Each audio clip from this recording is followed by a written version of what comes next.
ತಾಲೂಕಿನಲ್ಲಿ ಆಗ್ತಿರುವಂತಹ ಸಾವು ನೋವುಗಳಿಗೆ ಯಾರು ಹೊಣೆಗಾರರು, ಯಾರು ಜವಾಬ್ದಾರಿ?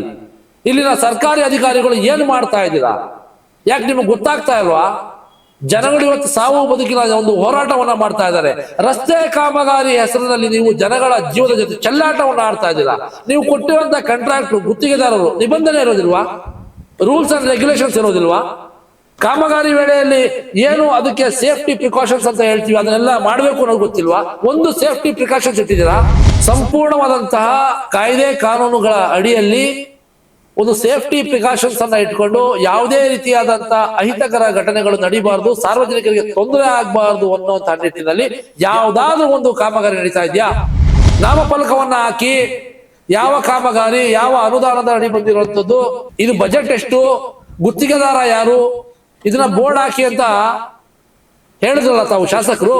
ನಿಮ್ಮ ಅಧಿಕಾರಿಗಳು ಮಾಡ್ತಾ ಇದ್ರಾ? ನೀನ್ ಹತ್ತಂಗ್ ಮಾಡು, ನಂಗೆ ಗಿಂಟಂಗ್ ಆಡ್ತೀನಿ ಅನ್ನಂಗೆ ಎಲ್ಲ ನಿಮ್ದೆ. ಜನಗಳ ಮುಂದೆ ಬಂದು ಮಾತಾಡೋದು ಒಂದು, ಹಿಂದೆ ಮಾಡೋದು ಒಂದು.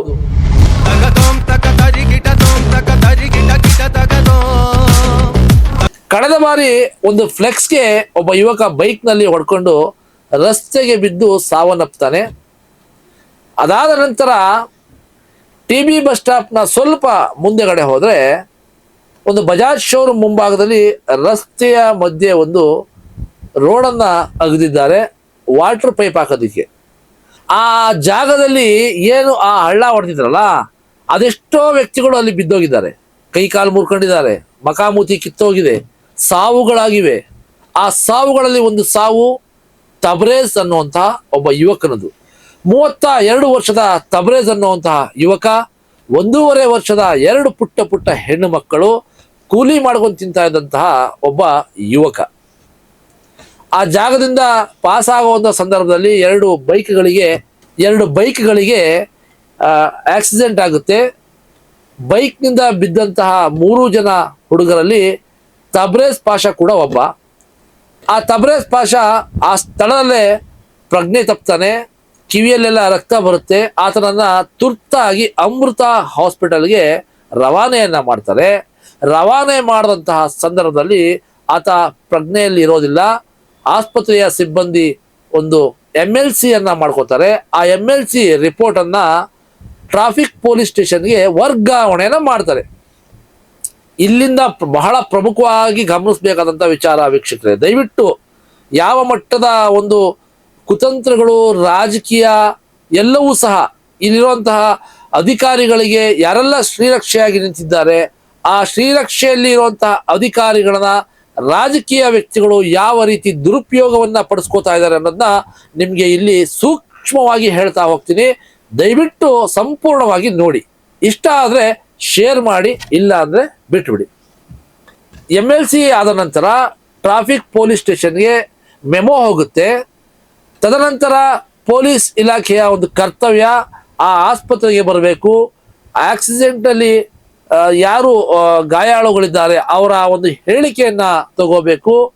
ಒಂದು FIR ಮಾಡುವಂಥದ್ದು, ಮಗದೊಂದು ಏನು ಅವರ ಮುಂದಿನ ಕಾನೂನು ರೀತಿಯಾದಂತಹ ಒಂದು ಕೆಲಸ ಕಾರ್ಯಗಳಿವೆ ಅದನ್ನ ಮಾಡಬೇಕು. ಆದ್ರೆ ಆ ಜಾಗಕ್ಕೆ ಪೊಲೀಸ್ ಇಲಾಖೆ, ನೆಲಮಂಗಲ ಟ್ರಾಫಿಕ್ ನ ಪೊಲೀಸ್ ಸಿಬ್ಬಂದಿ ಅಲ್ಲಿಗೆ ಬರ್ತಾರೆ.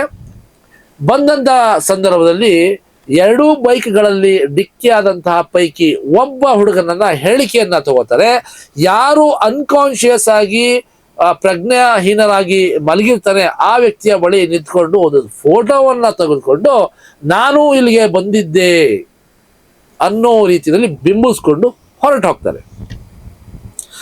ಅದಾದ್ಮೇಲೆ ಆತನ ತಲೆಯ ಸರ್ಜರಿಗೆ 5 ಲಕ್ಷ ಬೇಡಿಕೆಯನ್ನ ಆಸ್ಪತ್ರೆಯ ಸಿಬ್ಬಂದಿ ಇಡುತ್ತೆ. ಆ 5 ಲಕ್ಷ ತಾವು ಸರ್ಜರಿಗೆ ಖರ್ಚು ಮಾಡಿದ್ರು ಸಹ ಆತ ಪ್ರಜ್ಞೆಯಿಂದ ಹೊರಗಡೆ ಬರ್ತಾನೆ ಅನ್ನೋದನ್ನ ಗ್ಯಾರಂಟಿ ಕೊಡೋದಿಲ್ಲ ಅನ್ನುವಂಥ ಮಾತು ಹೇಳಿದಾಗ ಆ ಕುಟುಂಬಸ್ಥರು ಗಾಬರಿಗೊಂಡು ಅಲ್ಲಿಂದ ನೇರವಾಗಿ ನಿಮ್ಯಾನ್ಸ್ ಆಸ್ಪತ್ರೆಗೆ ಕರ್ಕೊಂಡು ಹೋಗ್ತಾರೆ.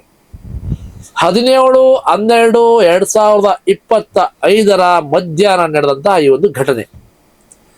18 ಕಳೆಯುತ್ತೆ, 19 ಕಳೆಯುತ್ತೆ. 19ರ ಸಂಜೆ 4:30 ಅಥವಾ 5:30 ಸಮಯಕ್ಕೆ ಆತ ಚಿಕಿತ್ಸೆ ಫಲಕಾರಿಯಾಗದೆ ಸಾವನ್ನಪ್ತಾನೆ. ಆ ವ್ಯಕ್ತಿ ಸಾವನ್ನಪ್ಪಿದ ನಂತರ ಆ ಮೃತದೇಹವನ್ನ PM ಮಾಡಬೇಕಾಗಿತ್ತು. ಮನೆಯವರು ಗೊತ್ತಿಲ್ಲದೆ ಆಸ್ಪತ್ರೆಯವರು ಮೃತದೇಹವನ್ನು ಕೊಟ್ಟರು ಅನ್ನೋ ಕಾರಣಕ್ಕೆ ಅಲ್ಲಿಂದ ನೇರವಾಗಿ ತಗೊಂಡು ನೆಲಮಂಗಲ ಮನೆಗೆ ಬಂದು ಬಿಡ್ತಾರೆ.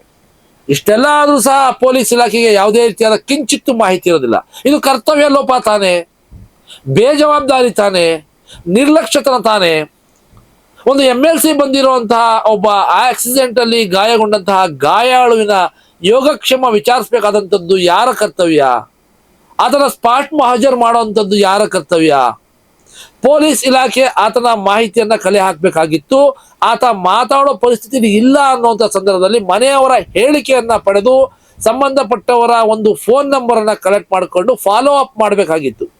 ಇಷ್ಟನ್ನ ಮಾಡಿದ್ದಿದ್ರೆ ಆ ಮೃತದೇಹ ಅವರ ಮನೆಗೆ ಬರ್ತಾ ಇರಲಿಲ್ಲ. ಆಸ್ಪತ್ರೆಯಿಂದ ನೇರವಾಗಿ ಮಾರ್ಚರಿ ಅಂದ್ರೆ ಶವಾಗಾರಕ್ಕೆ ಬಂದು ಅಲ್ಲಿ ಪೋಸ್ಟ್ ಮಾರ್ಟಮ್ ಮಾಡಿ ತದನಂತರ ಪೊಲೀಸ್ ಇಲಾಖೆ ಕುಟುಂಬಸ್ಥರಿಗೆ ಆ ಒಂದು ಮೃತದೇಹವನ್ನು ಹಸ್ತಾಂತರ ಮಾಡ್ತಾ ಇದ್ರು. ಇದು ಇರುವಂತಹ ಪ್ರೊಸೀಜರು, ಇದ್ಯಾವುದೂ ಸಹ ಇಲ್ಲ ಆಗಿಲ್ಲ. ಸೊ ಹಾಗಾಗಿ ನಾನು ನೇರವಾಗಿ ಪೊಲೀಸ್ ಇಲಾಖೆಗೆ ಟೀಕೆ ಮಾಡೋದಕ್ಕೆ ಬಯಸ್ತೀನಿ.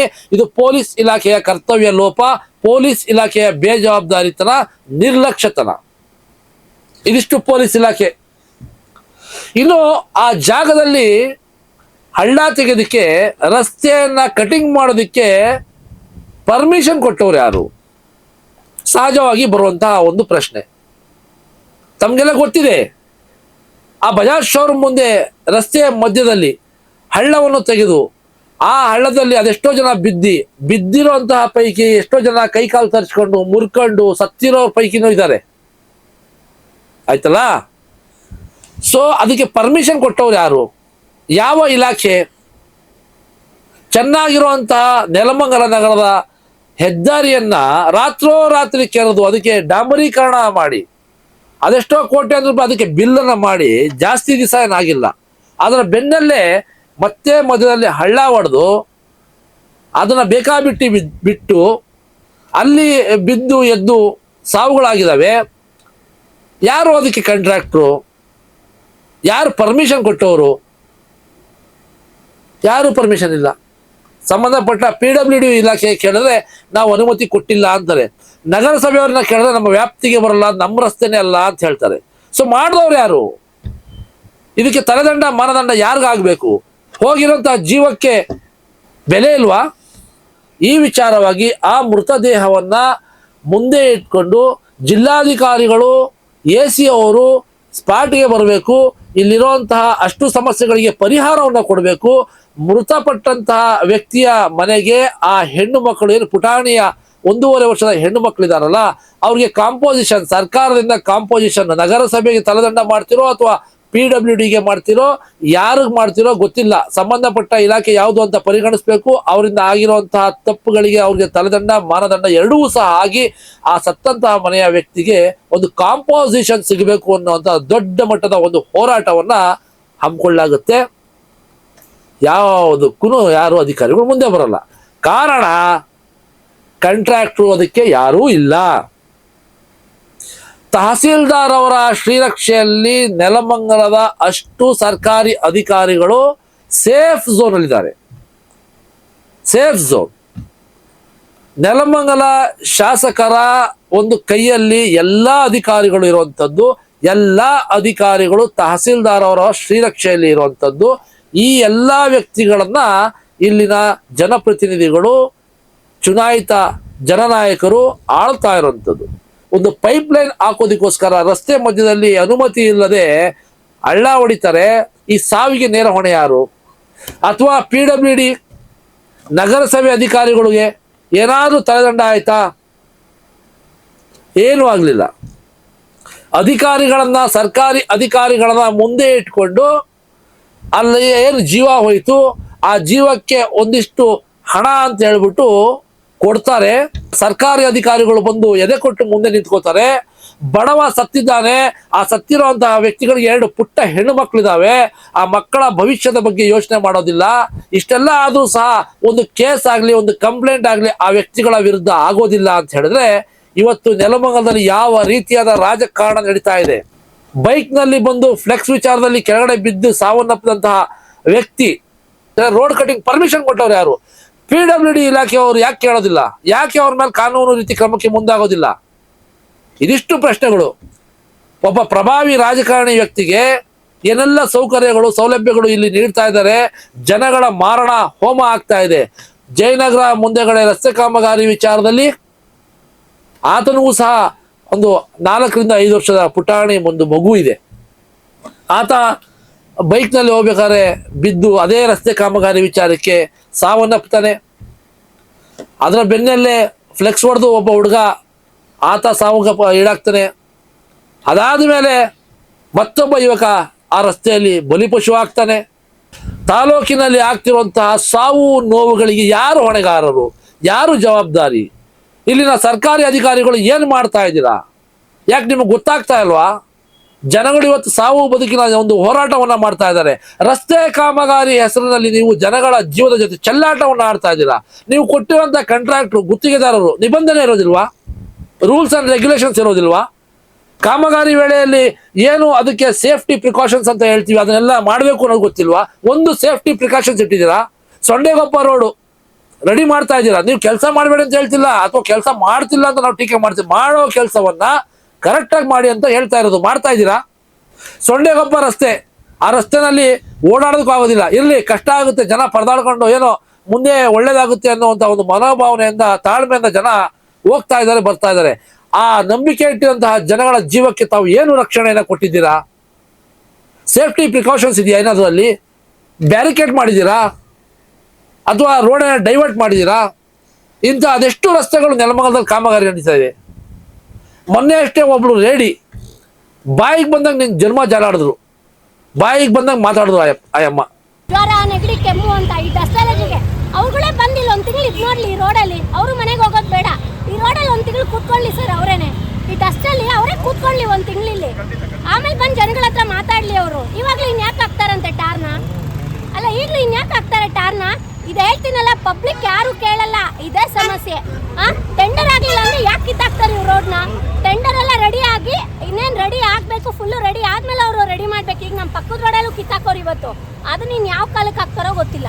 ಟೆಂಡರ್ ಆಗಿಲ್ಲ ಅಂದ್ರೆ ಯಾಕೆ ರಸ್ತೆಗಳನ್ನ ಕಿತ್ತಾಕ್ತೀರಾ? ಟೆಂಡರ್ ಆದ್ಮೇಲೆ ಬಂದು ರಸ್ತೆನ ಕಿತ್ತಾಕಿ ತುರ್ತು ಪರಿಸ್ಥಿತಿಯಲ್ಲಿ ಆ ರಸ್ತೆಗಳ ಕಾಮಗಾರಿಯನ್ನು ಮುಗಿಸಿ ಅಂತ ಹೇಳ್ಬಿಟ್ಟು ಇವತ್ತು ಅದೆಷ್ಟೋ ರಸ್ತೆಗಳಲ್ಲಿ ತಲೆನೋವಾಗ್ಬಿಟ್ಟಿದೆ. ನೀವು ರಸ್ತೆ ಮಾಡೋದು ಸಾಕು, ನಮ್ಗೆ ನೋವು ಕೊಡೋದು ಸಾಕು ಅನ್ನೋಷ್ಟು ಬೇಸತ್ತೋಗ್ಬಿಟ್ಟಿದ್ದಾರೆ ಜನ. ಒಂದು ರಸ್ತೆ ಹೇಳ್ರಿ ನೋಡೋಣ. ಸಂಪೂರ್ಣವಾದಂತಹ ಕಾಯ್ದೆ ಕಾನೂನುಗಳ ಅಡಿಯಲ್ಲಿ ಒಂದು ಸೇಫ್ಟಿ ಪ್ರಿಕಾಷನ್ಸ್ ಅನ್ನ ಇಟ್ಕೊಂಡು ಯಾವುದೇ ರೀತಿಯಾದಂಥ ಅಹಿತಕರ ಘಟನೆಗಳು ನಡೀಬಾರ್ದು, ಸಾರ್ವಜನಿಕರಿಗೆ ತೊಂದರೆ ಆಗಬಾರ್ದು ಅನ್ನೋಂಥ ನಿಟ್ಟಿನಲ್ಲಿ ಯಾವುದಾದ್ರೂ ಒಂದು ಕಾಮಗಾರಿ ನಡೀತಾ ಇದೆಯಾ? ನಡೀತಾ ಇಲ್ಲ. ಬೋರ್ಡ್ಗಳನ್ನ ಹಾಕಬೇಕು. ಮಾನ್ಯ ಶಾಸಕರು ವಾಜನಹಳ್ಳಿ ರಸ್ತೆ ಕಾಮಗಾರಿ ಸಂದರ್ಭದಲ್ಲಿ ಬಹಳ ಘಂಟಾಘೋಷವಾಗಿ ಮಾಧ್ಯಮದ ಮುಖಾಂತರ ಒಂದು ಅಧಿಕಾರಿಗಳಿಗೆ ಸೂಚನೆಯನ್ನು ಕೊಟ್ರಿ. ನಿಮ್ಮ ಅಧಿಕಾರಿಗಳು ಅದನ್ನ ಪಾಲನೆ ಮಾಡ್ತಾ ಇದ್ದಾರಾ?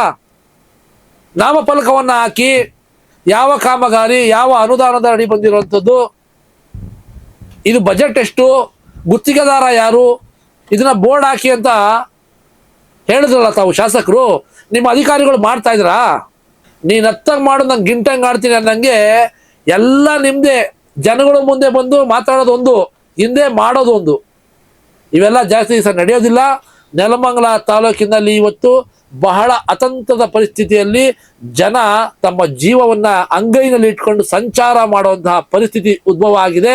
ಒಬ್ಬ ಬಡವನ ಮನೆಗೆ ಒಂದು ನಲ್ಲಿ ಹಾಕ್ಬೇಕು ಅಂತ ಹೇಳಿದ್ರೆ ನೂರಾರು ಕಂಡೀಷನ್, ನೂರಾರು ಫಾರ್ಮಾಲಿಟೀಸು. ತಾಲೂಕಿನ ಜನರ ಜೀವನದ ಜೊತೆ ಚೆಲ್ಲಾಟ ಆಡ್ತಿದ್ದೀರಾ. ನೆಲಮಂಗಲದ ಜನತೆ ಇದನ್ನೆಲ್ಲ ನೋಡ್ತಾ ಇದ್ದಾರೆ. ಮುಂದಿನ ದಿನಗಳಲ್ಲಿ ನಿಮ್ಮೆಲ್ರಿಗೂ ಸರಿಯಾದ ಪಾಠ ಕಲಿಸ್ತಾರೆ ಅಂತ ಹೇಳ್ತಾ ಈ ಒಂದು ಕಾರ್ಯಕ್ರಮವನ್ನು ಮುಕ್ತಾಯ ಮಾಡ್ತಾ ಇದ್ದೀನಿ. ನಮಸ್ಕಾರ.